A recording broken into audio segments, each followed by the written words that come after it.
Bien, en esta unidad vamos a resolver el problema de la cinemática diferencial usando el jacobiano.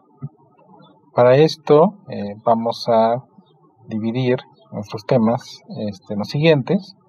Vamos a dar una introducción, de ahí vamos a estudiar la diferencia entre velocidad directa e inversa, el uso del jacobiano para la resolución de esta velocidad, encontrar las configuraciones singulares, el uso en la solución de la estática y las aplicaciones. Entonces, la cinemática diferencial, que incluye el estudio de la velocidad y la aceleración, tiene por objetivo buscar las relaciones que ocurren entre estos movimientos de las articulaciones y su efector final del robot. La forma más común de hacer este estudio es a través de la matriz jacobiana o del jacobiano. Supongamos que tenemos un robot con n grados de libertad y m coordenadas del efector final. Cuando iniciamos estos estudios cinemáticos, el primero era con la posición, que buscaba una relación entre las posiciones articulares y la posición del efector final. Esto lo lográbamos a través de la cinemática directa, cuando recibíamos como entrada la posición articular para encontrar la posición del efector final, y con la cinemática inversa, cuando recibíamos como entrada la posición del efector final para encontrar cuáles eran las posiciones articulares. Ahora vamos a estudiar lo que es la velocidad. De igual manera, ahora vamos a encontrar qué relaciones van a haber entre estas dos velocidades articulares y del efector final, y de igual manera nos vamos a dividir en velocidades directas e inversas. Para pasar luego con el estudio de la aceleración, que de igual manera vamos a buscar las relaciones entre estas aceleraciones articulares y las aceleraciones del efector final en forma directa e inversa.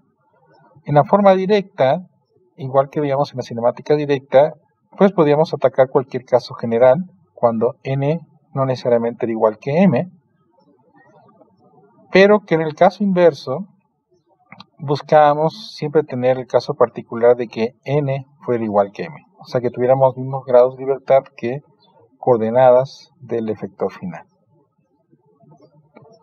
Entonces, de la velocidad directa inversa, estamos buscando una relación entre las velocidades de las articulaciones, que vamos a llamar Q punto, y las velocidades del efector final, que vamos a llamar P punto. La forma más común de buscar estas relaciones a través de la matriz jacobiana, que vamos a llamarla matriz jacobiana directa, para el problema cinemático de velocidad directa, y podemos incluir casos generales. Y en el otro caso tenemos la matriz jacobiana inversa, que es con el jacobiano inverso, que forzosamente nos obliga a considerar solamente casos cuando el número n es igual a m, y eso es donde vamos a trabajar en este curso. Entonces, el jacobiano, su definición viene de este concepto matemático. Supongamos que tenemos ya las ecuaciones de posición, que vamos a llamar x, que son función de estas variables articulares, para m coordenadas del efector final, donde estas articulaciones son funciones del tiempo y por lo tanto diferenciables. Usando lo que son las reglas de diferenciación, la regla de la cadena, podemos nosotros dividir lo que es la derivada de este matriz de posición a través de la derivada parcial de estas funciones con respecto a estas variables articulares multiplicadas por la derivada temporal de la variable articular. En forma matricial, esto lo podemos ver representado de esta manera, donde esta matriz que tenemos aquí en medio es la matriz llamada jacobiano, que hace un mapeo entre estas velocidades del efector final con respecto a las velocidades articulares. Y como vemos en el caso general, no necesariamente m tiene que ser igual a n. Eso forzaría que tuviéramos nosotros en la velocidad directa casos donde la matriz del jacobiano fuera de tamaño m por n. Entonces, en la velocidad directa, como decíamos, tratamos de buscar un mapeo entre estas velocidades articulares y la velocidad articular, recibiendo como entrada la velocidad articular y con el jacobiano para encontrar la velocidad del efector final. En el caso general, si m no es igual a n, podemos suponer que tenemos m coordenadas del efector final contra n grados de libertad del robot, haciendo que nuestra matriz jacobiana sea de un tamaño no necesariamente cuadrada, sino de m por n, donde en esta matriz las componentes van a incluir las derivadas parciales de cada una de esas ecuaciones de posición con respecto a cada una de esas variables articulares.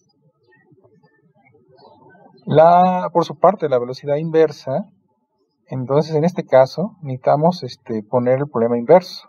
Y entonces aquí pues vamos a enfocarnos al caso donde m y n son iguales. Si este es el caso, vamos a tener que la matriz jacobiana es una matriz cuadrada y que por lo tanto podemos encontrar su matriz inversa, como vemos aquí. Y entonces ahora recibimos como dato lo que es la velocidad del efector final para que podamos encontrar ahora las velocidades articulares. Los otros casos, cuando m es mayor que n y m menor que n, son los mismos que veíamos en el caso de la cinemática inversa, que no son incluidos en este momento en este curso. Entonces, en este curso pues vamos a analizar solamente en la cinemática inversa estos casos, donde m es igual a n, donde va a haber un sistema de referencia, y por ejemplo vamos a suponer que tenemos un caso de 6 coordenadas para ubicar el efector final, y por lo tanto las velocidades articulares, vamos a tener igual 6 articulaciones del robot, y que en este ejemplo pues nuestro jacobiano tendría que ser una matriz de 6 por 6, incluiría estos componentes dentro de su matriz. El otro estudio que podemos incluir dentro del uso del jacobiano es la llamada análisis de singularidad, que consiste en aquellas configuraciones en las cuales el robot hace que se alcancen velocidades infinitas o se pierdan uno o más grados de libertad del robot. Matemáticamente significa es cuando la matriz inversa del jacobiano no existe, y por lo tanto su determinante de esta matriz jacobiana es 0. Entonces, generalmente en la práctica, esto sucede cuando estamos alcanzando los límites del espacio de trabajo del robot o cuando se alinean dos o más ejes de las articulaciones del robot. En estos sistemas robóticos industriales, la gran mayoría de los casos, para evitar estas singularidades, se restringe el rango de movimiento de estas articulaciones, y así se evita tener que caer en este problema de singularidad. Por eso es importante el estudio de estas configuraciones.